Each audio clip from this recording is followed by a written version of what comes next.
Hello les Vipers, vous allez bien? Eh bien tant mieux. Aujourd'hui on reste encore une fois, on reste chez Youd. Chez Youd on va aller voir allez, une petite box. Mais particularité, on va le voir bah, tout de suite en gros plan. Elle s'appelle la Weird Box de chez Youd. Bah, sans plus attendre, on se retrouve tout de suite. On se retrouve tout de suite en gros plan. Allez, à tout de suite les potos, on est parti en gros plan. Alors voici, nous voilà avec la Weird Box de chez Youdi. Elle vous arrive comme ça en fait, hein, tout simplement sous blister. Donc on va ouvrir le petit blister. Hop. J'aurais peut-être pu l'ouvrir avant. On aurait gagné du temps. Hein. Voilà. Donc.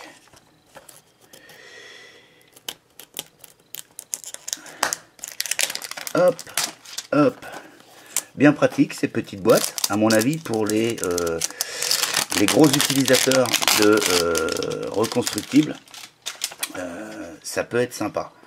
Donc voilà, petite pub de certains matos de chez Youdi. Voilà, pub pour leur coton.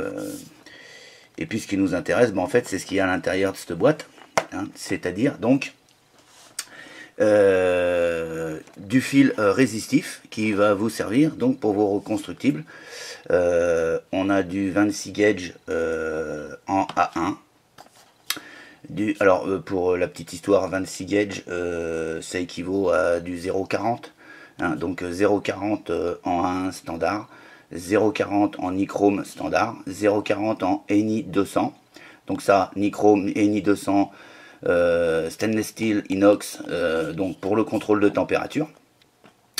Et ensuite vous avez du Cantal A1 28 gauge, donc c'est du 0,30, hein, on va dire ça à peu près, hein, du 0,30, c'est même ça, multiplié par 3 parce qu'il est twisté. Et ensuite on a du Cantal 26 gauge plus du 32 gauge pour faire le Clapton. Voilà, les fils sont tout prêts dans une petite boîte sympa, dévidoir de surcroît. On va voir à l'intérieur comment sont faites ces petites bobines. Donc on va essayer d'ouvrir la box sans trop la détruire, hein. Donc voilà, je l'ouvre et on va découvrir les bobines. Voilà, ouais, c'est pas mal, hein, c'est bien fait. Je trouve que c'est bien pensé. Si je la mets à l'envers, je pense que je vais avoir les bobines. Ben voilà, impeccable. Voici les bobines. Alors, les bobines noires sont du Cantal.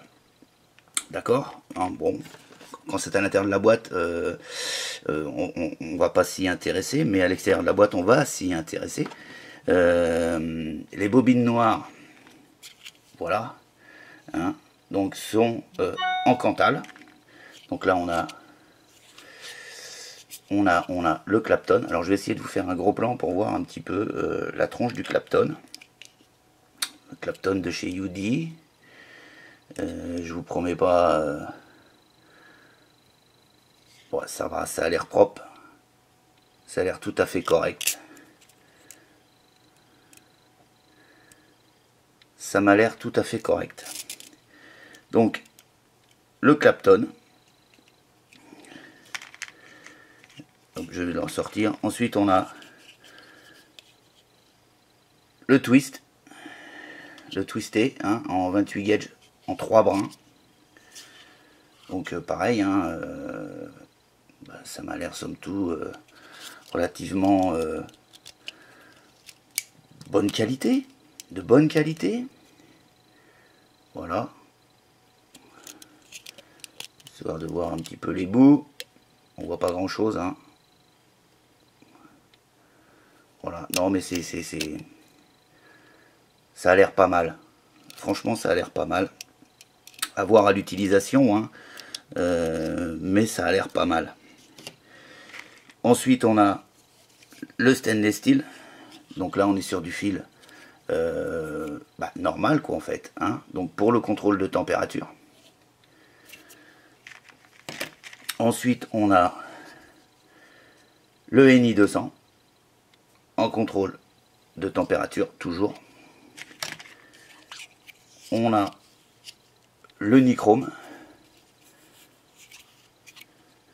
Et on a le traditionnel Cantal A1 en 0,40.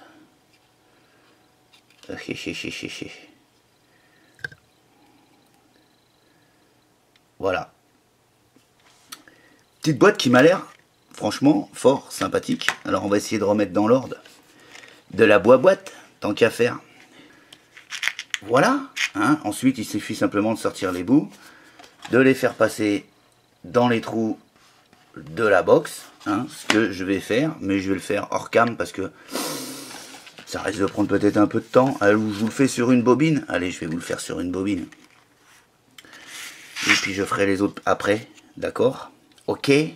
Donc là, j'ai pris le Cantal A1. Clac. Bah alors, hein, tout simplement, on prend la boîte. Voilà.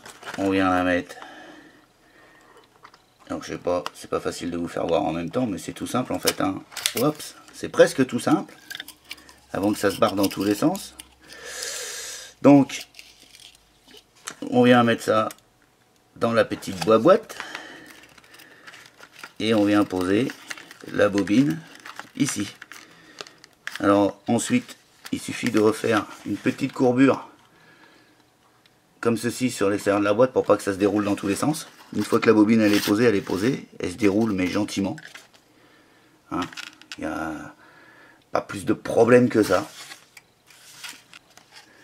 Voilà, j'ai mis une bobine, hein. Après les autres, ça se met tranquillement, hein. Je vous fais ça hors caméra et puis on se revoit après, on voit la tronche que ça a au... Voilà, donc j'ai remis en place les bobines. Je dois vous avouer que j'ai galéré un petit peu, 2 minutes pour mettre le Clapton et le Twisted. Parce que ça bande le fil résistif sur la bobine et quand on veut le passer elle a tendance à se dérouler un peu à l'intérieur. Rien de problématique véritablement puisque c'est super bien mis à l'intérieur avec une coque plastique en dessous, une coque plastique au dessus pour pas que les fils se mélangent. Ensuite il suffit de les recourber quand vous les sortez du trou pour pas qu'ils re-rentrent à l'intérieur et ensuite voilà, il suffit de tirer. Alors vous entendez le bruit, vous pouvez vous dire oh, le carton il va pas durer longtemps, les trous des cartons vont pas durer longtemps, sauf qu'à l'intérieur vous avez un bout de plastique qui vient renforcer le carton. Donc voilà, à mon avis il y a de quoi faire. Ensuite vous avez derrière le Cantal A1 26 gauge 30 pieds, ce qui équivaut à un peu plus de 9 mètres. Hein, grosso merdo, pour être plus précis, 9 mètres,144. Le Cantal A1 en 28 gauge, il est à 15 pieds, c'est-à-dire 4,572 m. Hein, tout est marqué. Nickel. En fait, où vous en avez que à peu près 5 mètres, c'est sur le Clapton et le Twisté. Tous les autres sont approximativement 10 mètres. Voilà, petit retour vite fait sur la Wearbox de chez Youd. Les trois fils pour le contrôle de température, ça c'est pas négligeable, c'est sympa. Quant à la 1, ouais, bon, quant à la 1, on en a tous des kilomètres qui traînent. Voilà, matériel pas destiné pour cette fois à des débutants. Hein, on s'adresse vraiment à des vapers. Voilà. Écoutez, petite présentation vite fait. On repasse tout de suite en gros plan. Et puis, voilà, à tout de suite. Donc voilà mon petit retour sur la Wearbox. Je vous avais dit, hein, rien de révolutionnaire, ne serait-ce le packaging qui est relativement sympa. Plutôt que d'avoir par exemple des bobines comme ça en vrac qui traînent sur le bureau ou dans les tiroirs. Là on a une petite box façon dévidoir. Moi je trouve ça sympa. Je ne l'ai pas trouvé encore sur sur les shops FR. J'ai vu passer un post sur Facebook de Ellie qui est tout simplement grossiste en e-cigarette. J'ai vu qu'il avait balancé un post où il allait le commercialiser pour ses clients pro. Donc à suivre sur la dispo et surtout sur les prix. Je pense comme ça à la louche entre 20 et 25 euros, hein, à peu près entre 20 et 25 euros. Possibilité de le trouver sur les shops FR dans quelques temps, dans quelques jours, voire quelques semaines. Bien évidemment, on peut aussi le trouver sur les sites chinois, ça, il n'y a pas de souci. Je vous demanderai qu'une chose, c'est de pas balancer dans les coms de la vidéo ces fameux sites chinois marchands à qui j'ai pas envie de faire de publicité. Donc ça pourrait me gêner un petit peu que ça soit sur les commentaires de ma vidéo. Par contre, vous pouvez envoyer, hein, si vous connaissez des shops français qui commercialisent déjà cette Wearbox de chez Youde, vous gênez pas, envoyez la sauce. Envoyez les infos sur les commentaires de la vidéo, par exemple. Voilà, ceci étant dit, c'est fait. Je vous souhaite une excellente soirée, une excellente vape. On n'oublie pas toujours les DUS. Puis voilà. Je mettrai les liens bien sûr dans le descriptif de la vidéo pour les DUS. Vous aurez visité le site, vous verrez, il y a des choses intéressantes, des informations intéressantes pour vous, les vapoteurs, mais également pour vous si vous êtes professionnel. Et puis adhérez ou adhérez pas, ça vous regarde, en tout état de cause. Bonne soirée, bye bye, et puis à bientôt dans d'autres aventures de la vape. Ciao.